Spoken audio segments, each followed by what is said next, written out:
Dans l'épisode de Demain nous appartient du vendredi 4 août, des bijoux d'un valeur de plus de 150 000 € ont été retrouvés dans le coffre de la voiture de Lise Lubeck, Marianne Pommier. Pour Karim, Sami Garbi, cela ne fait aucun doute, puisqu'elle a loué un coffre à la banque juste après la mort de Fred Viguier, elle a fait chanter les rénaux pour obtenir cet argent et ne pas les dénoncer aux policiers. Georges, Mayel El Ajaoui, a contacté le bijoutier qui lui a confirmé que les achats de Lise datent de 2009 et qu'elle a payé en cash. Petit hic, il n'y a aucun mouvement suspect sur le compte des rénaux à cette époque.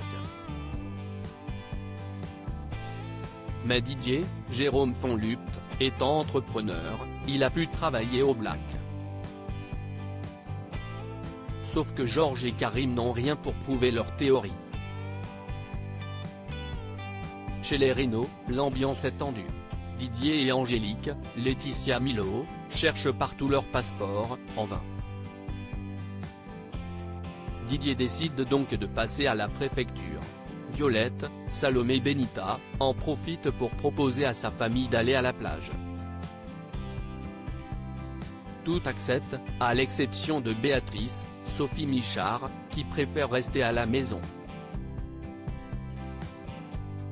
En fin d'après-midi, alors qu'elle s'apprête à prendre un verre à la plage, Roxane, Raphaël Volkov, suggère de proposer à Béatrice de les rejoindre mais cette dernière ne répond pas au téléphone. Inquiète, Roxane et Sarah, Camille Genot, rentrent précipitamment. La première se rue sur Enora qui est seule dans son landau, tandis que Sarah cherche sa mère. Didier l'appelle alors en lui demandant de les rejoindre. Ils sont dans la cuisine.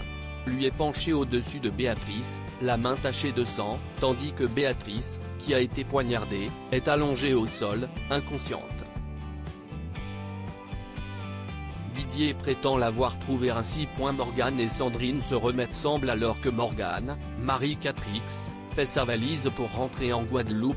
Gabriel, Martin Mille, craint qu'elle se remette avec Sandrine, Juliette Tressanini. Sa mère avoue l'ignorer. Elle veut d'abord se remettre au travail et prendre du recul. Toutefois, elle est convaincue que Sandrine ne la fera pas souffrir, puisqu'elle sait ne veut énormément de ce qu'il s'est passé. Sandrine, elle, espère vraiment que Morgane lui donnera une seconde chance. Il lui aura fallu vivre cette passion pour se rendre compte que Morgane était son grand amour. Les deux femmes se retrouvent ensuite. En attendant Gabriel, qui doit les emmener à l'aéroport, elles se disent prêtes à oublier ce qu'il s'est passé et à laisser une nouvelle chance à leur histoire. Elles sont sur le point de s'embrasser quand Gabriel débarque. Ryan, Sacha Birdie, et Jack, Dimitri Fouque, supplient quant à eux Charlie, Clémence Lassala, de les embaucher en tant que serveurs à la paillote. Mais la patronne ne peut pas se le permettre. Ryan veut absolument trouver du travail, il s'inquiète pour sa mère et leurs économies.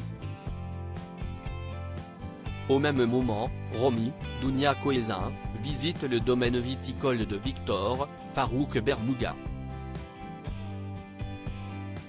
Celle-ci ayant des connaissances en énologie et en management, Victor lui propose de travailler avec lui. Mais Romy estime que ce n'est pas une bonne idée. En revanche, elle lui suggère d'embaucher Ryan. Cette fois, c'est Victor qui est dubitatif, pensant que l'adolescent ne souhaiterait pas l'avoir comme patron.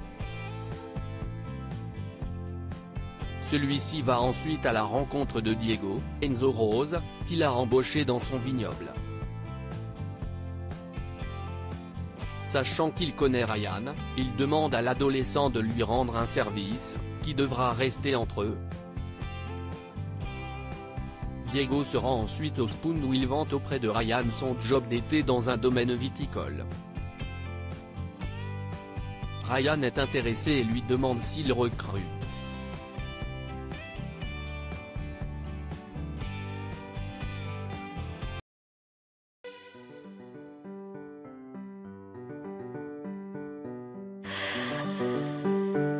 나